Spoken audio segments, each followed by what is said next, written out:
Hello and नमस्ते friend, welcome to world report. आज हामीले भिडियोमा डिस्कस गर्न गइरहेका छौँ कि अफगानिस्तानमा जुन युएसको पुल आउट भएको छ र अफगानिस्तान अहिले फुल्ली तालिबानले टेक ओभर गरेछ, यसको इफेक्ट के हुनेवाला छ र फ्युचरमा यसले गर्दा चाहिँ जुन साउथ एसिया रहेछ त्यसमा चाहिँ नेगेटिभ इम्प्याक्ट के हुनेवाला छ, यो भिडियोमा आज हामी डिस्कसन गरिरहेका छौँ। यो भिडियो अन्त तपाईँ हेरिदिनु होला र यो भिडियो मन परेमा च्यानललाई लाइक सब्सक्राइब गर्न नबिर्सिनु होला। यहाँ तिमी देख्न सक्नुहुन्छ काठमाडौँ पोस्टको article, Nepal must be was full of geopolitical fallout of US Afghan pull out. यहाँ तिमी देख्न सक्नुहुन्छ यो अफगान फोर्सेसको पहिलाको फोटो। अहिले त अफगान फोर्सेस लगभग हराइसकेका छन् या धेरै जसो कन्ट्रीबाट फ्ली गइसकेका छन्। यो पिक्चर पहिलाको र यसको इफेक्टहरू के भइसक्यो त अफगानिस्तानमा युएसए एराउन्ड 2 डेकेड भनेपछि 20 वर्षदेखि युएसएको आर्मी भन्छ युएसएले अफगानिस्तानलाई कन्ट्रोल गरिरहेको थियो र अहिले चाहिँ अचानक पुल आउट गर्दाखेरि एउटा पावर भ्याकुम क्रिएट भएको छ। अब त्यो पावर भ्याकुम चाहिँ कसले फुल अप गर्छ त, किनकि युएसए वर्ल्डको नम्बर 1 सुपर पावर हामीलाई थाहा नै छ। मिलिट्री पर्सपेक्टिभमा अहिले चाइना सेकेन्डमा छ र यसमा चाहिँ के भइरहेको छ भने अहिले मेजर पावरहरू के भइरहेको छन्, स्ट्रगल गरिरहेको छन् कि कसले अफगानिस्तान कन्ट्रोल गर्छ। किनकि अफगानिस्तानको जियो लोकेसन भन्न सक्छ, जसको एउटा जियोग्राफी अफगानिस्तानको लागि त्यसले यति युटिलाइज गर्न सक्थेन, त्योभन्दा राम्रो कुनै पनि पोजिसन थिएन। तर अहिले के भएको छ नि, कन्ट्रीको ब्याड गभर्नेन्स या भन्न सक्छ कन्ट्रीमा जुन आफ्नो सेल्फ डिपेन्डेन्स छ त्यो नभएको कारणले अहिले अरू देशको अरू कन्ट्रीहरूले के गरिरहेका छन्, अफगानिस्तानलाई युज गरिरहेका छन्। यसमा चाहिँ मेजर प्लेयरहरू कुन रहेका छन्, United State, Russia, China, India, Pakistan र इरान। यहाँ तिमी देख्न सक्छौ यो म्यापमा क्लियरली यो अफगानिस्तान रहेको छ र अफगानिस्तान सेन्ट्रल एसियाको गेटवे भनेर मानिन्छ। कसैलाई नै सेन्ट्रल एसिया जान छ भिआई रोड या भन्न सक्छ एयर स्पेस, त्यसले चाहिँ कोसँग पर्मिसन लिनुपर्छ, अफगानिस्तानसँग। र यहाँ तिमी देख्न सक्छौ पाकिस्तानसँग लङ्गेस्ट बोर्डर रहेको छ अफगानिस्तानको र यो अरेबियन सीबाट कसैलाई सेन्ट्रल एसिया जान छ भने अफगानिस्तान बिचमा पर्छ, किनकि इरानसँग धेरै कन्ट्रीहरूको डिल हुन सक्दैन, किनकि युएसएले स्याङ्सन लगाएको छ इरानलाई न्युक्लियर डिलको इस्युको कारण। त्यही भएर अहिले कुन कन्ट्री बाँकी रहेको छ, पाकिस्तान र अफगानिस्तान। र यहाँ तिमी देख्न सक्छौ त्यही भएर चाहिँ अफगानिस्तानको रोल या अफगानिस्तानका पावर भ्याकुम जुन क्रिएट भएको छ त्यसलाई चाहिँ फुल अप गर्न धेरै कन्ट्रीहरू अगाडि बढिरहेका छन्। र यसमा चाहिँ मेजर को रहेको छ त प्लेयर, यसमा मेजर प्लेयर रहेको छ पाकिस्तान। यो त हामी सबैलाई थाहा नै छ, किनकि पाकिस्तान र जुन अफगानिस्तानको रहेछ हिस्ट्री त्यो बहुत पुरानो रहेको छ र पाकिस्तानलाई तालिबानको सेफ हेभन भनेर चिन्छ। किनकि यदि अफगानिस्तानमा अमेरिकन फोर्सेसहरूले बम्बिङ गर्थे या के अट्याक गर्थे के गर्थे तालिबानहरू, तिनीहरू लुकेर चाहिँ कहाँ आउँथे, पाकिस्तानमा बस्थे र हल्का टाइम बिताएपछि आफ्नो फोर्सेसलाई रिबिल्ड गरेर कहाँ आन्थे, फेरि अट्याक गर्न जान्थे। त्यही भएर चाहिँ युएसएले कहिले पनि तालिबानलाई जित्न सकेन, किनकि त्यसलाई सपोर्ट कसको थियो, पाकिस्तानको। र अहिले अर्को नयाँ प्लेयर को आएको छ, चाइना। र चाइनाको फेरि कुनै पनि तरिकाको मिलिट्री इन्गेजमेन्ट छैन। चाइनाले हामीले वर्ल्डभरि हामीले एकचोटि फर इक्जाम्पल देख्न सक्छ, यो वर्ल्डको म्याप देख्न सक्छ, यहाँ रहेको छ चाइना र यहाँ रहेको छ हाम्रो प्यारो देश नेपाल। र चाइनाले वर्ल्डभरि चाहिँ के गरेको छ, बिजनेस डिलहरू गरेको छ, भन्न सक्छ मिलिट्री बेस बनाएको छ, तर कुनै पनि कन्ट्रीलाई इन्भेड गरेको छैन।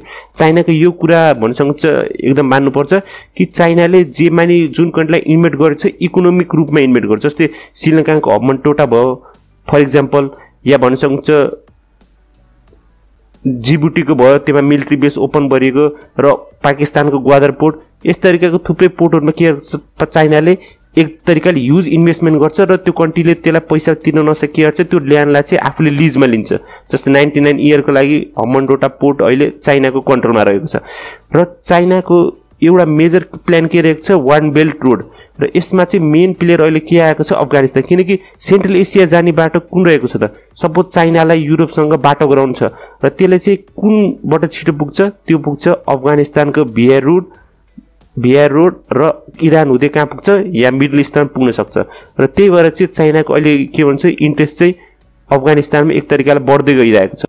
र यसमा चाहिँ अहिले नेपाललाई के प्रब्लम आएको छ त, according to the UN refugee agency नेपालमा अहिले कति रहेको छन्, 50 अफगान रिफ्युजीहरू अहिले काठमाडौँमा रहेका छन् र यो भविष्यमा बढ्न सक्छन्। बढ्नको मेन कारण के रहेको छ, मेन कारण रहेको छ इन्डिया।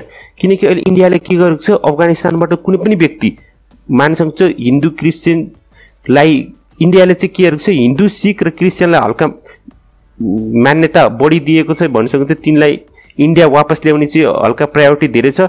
तर त्यसबाहेक अफगानको जुन माइनोरिटी मुस्लिम कम्युनिटीहरू रहेको छन् तिनलाई इन्डियाले के गरेको छ, 19 डे फ्री भिसा दिएको छ। र त्यसमा मेजर प्रब्लम के रहेको छ, मेजर प्रब्लम रहेको छ ओपन बोर्डर। किनकि यदि तिनीहरू इन्डिया न्यू दिल्ली आउँछन् भनेपछि तिनीहरू के गर्न सक्छन्, तिनीहरू यहाँ रोडबाट ट्राभल गरेर नेपाल छिर्न सक्दैन किनकि हाम्रो बोर्डरमा कुनै पनि तरिकाको सिल छैन र ओपन रहेको छ। त्यो चाहिँ अरू केस रहेको छैन किन बङ्गलादेश भुटानहरुमा चाहिँ बोर्डर सिल रहेको छ र नेपालमा मात्र ओपनको कारणले के हुन्छ रिफ्युजीहरु 90 डे पूरा हुनभन्दा अगाडि चाहिँ के गर्छन् नेपालमा बसेर रिफ्युजी क्याम्पहरुमा बस्न सक्छन् जसले गर्दा चाहिँ नेपालमा जुन रिफ्युजीको भार छ त्यो बढ्न सक्छ। यहाँ तिनीहरुसँग चाहिँ अराउन्ड 15 रिफ्युजी अहिले चाहिँ काठमाडौँमा बसिसकेका छन् र यो चाहिँ मेन हाम्रो कन्सर्न के रहेको छ भने नेपाल सार्कको एउटा फाउन्डिङ मेम्बर हो र सार्कको मेम्बर को रहेको छ अफगानिस्तान र अफगानिस्तानले कहिले जोइन गरेको थियो सार्कलाई 2007 मा चाहिँ अफगानिस्तानले जोइन गरेको थियो सार्कलाई र नेपाल अहिले चेयर होल्डर भन्छ सार्कको chair Nepal need to constantly raise it voice. नेपालले जुन जो सेक्युरिटी रिजनहरु रहेको छ इनस्टेबिलिटी अफगानिस्तानमा त्यसलाई भोइस रेज गर्नुपर्छ र यसमा चाहिँ मेजर प्रब्लम रहेको छ इन्डिया पाकिस्तान राइभलरी। अहिले नेपालले कुनै पनि मिटिङ सार्क बोलाउँदाखेरि के हुन सक्छ पाकिस्तानले के गर्छ ब्लक गर्छ र कुनै बेला चाहिँ इन्डियाले ब्लक गर्थ्यो। सपोज 2016 बाट चाहिँ नेपालले कुनै पनि तरिकाको सार्कको मिटिङ गराउन पाएको छैन किनकि इन्डियाले पुल आउट गरिदिएको थियो 2016 मा किनकि पाकिस्तानको जुन टेरिस्ट आउटफिट रहेको थियो तिनले चाहिँ इन्डियामा चाहिँ जम्मू कश्मीरमा उरीमा चाहिँ एक तरिकाले अट्याक गरेको थियो जसमा चाहिँ इन्डियन सोल्जरहरुको धेरैको मृत्यु भएको थियो। त्यसकारण गर्दा 2016 बाट सार्कको जुन सिग्निफिकेन्ट रहेको थियो त्यो डिक्रिज भइरहेको छ किनकि सार्कको दुईटा मेन मेजर प्लेयर या मेजर कन्ट्री कुन रहेको छन् त तीन रहेको छन् इन्डिया र पाकिस्तान र दुईटै कन्ट्रीको राइभलरीको कारण सार्क कहिले नै एउटा स्ट्रङ हुन सकेको छैन। त्यो भएर अहिले चाहिँ नेपालले केलाई फोकस गरेको छ बिमस्टेकलाई जुन यो कन्ट्री देख्न सक्छ म्यानमार थाइल्यान्ड बंगलादेश यिनीहरू कन्ट्रीहरूलाई चाहिँ नेपालले अहिले फोकस गरिरहेको छ। त्यो ग्रुपलाई चाहिँ हल्का स्ट्रङ गराउन खोजिरहेको छ किनकि पाकिस्तान इन्डिया जुन पनि ग्रुपमा हुन्छ त्यो ग्रुप चाहिँ कहिले नै अगाडि बढ्न सक्दैन र but only Nepal platform when Nepal withdrawal to extra influence in moribund state largely of India and Pakistan library. यहाँ देख्न सक्छ जुन राइभलरीको कारणले गर्दाखेरि सार्क कहिले नै स्ट्रङ हुन सक्दैन र अफगानिस्तानमा नै कुनै पनि तरिकाको खुला स्ट्यान्ड लिन मिलेको छैन र बोथ इन्डिया एन्ड चाइना र इन्डिया र चाइनाको अहिले के भएको छ नि स्टेक अफगानिस्तानमा धेरै छ। इन्डियाले नि धेरै इन्भेस्टमेन्ट गरेको छ रोड बिल्डिङहरु त्यहाँको पार्लियामेन्ट बिल्डिङहरु बनाउनलाई र चाइनाले नि के गरेको छ इन्भेस्टमेन्ट त्यहाँको कोइल माइनहरु त्यहाँको जुन भन्छ सक्छ 1 मिल रोड प्रोजेक्ट गरेको छ त्यसमा इन्भेस्ट गरेको छ र यसमा मेजर प्रब्लम के हुनेवाला छ नि 1-2 महिनापछि चाइना र पाकिस्तानले के गर्न सक्छन् अफगानिस्तानको तालिबान गभर्नमेन्टलाई चाहिँ रेकग्नाइज गर्न सक्छन् र इन्डियाले के गर्न खोज्छ त्यसलाई रेकग्नाइज गर्न खोज्दैन र नेपालमा के प्रेसर हुन्छ नेपालमा मात्र हैन वर्ल्ड भरिको कन्ट्रीमा प्रेसर आउँछ तर मेनली चाहिँ नेपालमा चाहिँ किन हुन्छ दुईटै नेपालको नेबरहरु एक तरिकाले हुन्छ सुपर पावर कन्ट्रीहरु रहेको छन् र दुईटैको भ्यू चाहिँ फरक रहेको छ। चाइनाले एसेप गर्न खोजेको छ अफगानिस्तानको तालिबान गभर्नमेन्टलाई र इन्डियाले चाहिँ एसेप गर्न खोजेको छैन र यसमा चाहिँ नेपाललाई के हुन्छ भने कुनतिर सपोर्ट गर्ने कुन फेभर गर्ने तालिबान गभर्नमेन्टलाई एसेप गर्ने कि नगर्ने एक न एक दिन सबै कन्ट्रीले तालिबान गभर्नमेन्टलाई एसेप गर्ने पर्छ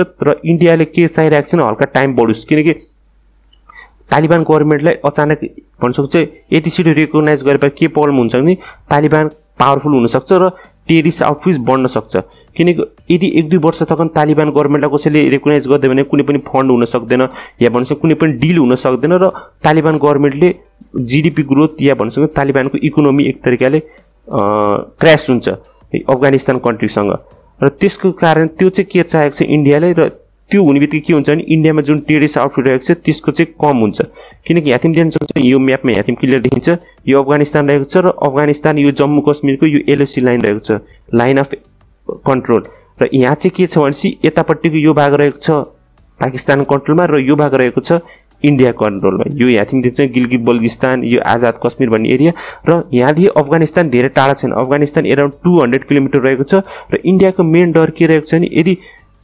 तालिबानले फुल कन्ट्रोल गर्ने बित्तिकै के हुन सक्छ यहाँ तिमीबाट जुन टेरिस्ट आउटफिट रहेको छ तिनीहरु चाहिँ के गर्न सक्छन् यहाँ तिमी जुन पिओ भन्छ चाहिँ यो गिलगित बल्टिस्तान पाकिस्तानको रिजन रहेको छ त्यहाँको टेरिस्ट आउटफिटसँग मिलेर चाहिँ इन्डियामा अट्याक गर्न सक्छन् र इन्डियालाई हेभी लसेस हुन सक्छ भनेर इन्डिया चाहिँ यसमा चाहिँ मेन कन्सर्न रहेको छ इन्डियाको। त्यही भएर चाहिँ इन्डियाले तालिबान गभर्नमेन्टलाई यति छिटो रिकग्नाइज गर्न खोजेको छैन र अहिले युएन को जुन सेक्युरिटी काउन्सिलको चेयर होल्डर को रहेको छ इन्डिया रहेको छ। इन्डियाले नि त्यहाँ युएन काउन्सिलमा के रहेको छ नि थुप्रै मिटिङहरु बोलाएर तालिबानलाई रिकग्नाइज नगर्ने भनेर अरु कन्ट्रीहरुलाई भन्न सक्छ मनाइरहेको छ र त्यसमा चाहिँ नेपाललाई भन्न सक्छ यसको चाहिँ फ्युचरमा 1-2 महिनापछि चाहिँ यसको प्रब्लम देखिन सुरु हुन्छ र होल कन्ट्री भन्न सक्छ युएसए हरु नि यसमा इन्भल्भ हुन्छ र विश्वभरि नि के डाउट हुन्छ भने एक तरिकाले के कन्फ्युजन हुन्छ तालिबानलाई मान्यता दिने कि नदिने र यो भन्दै आजको भिडियो यही अन्त्य गरौँ यो भिडियो मन परे च्यानललाई सब्स्क्राइब गर्न नबिर्सिनु होला see you next video God bless you जय Nepal If you enjoy our videos, let us know in the comments below. The World Report team really enjoyed making this video, so if you think we've earned it, leave us a like and consider subscribing. It really helps grow this channel, and as always, see you in the next video.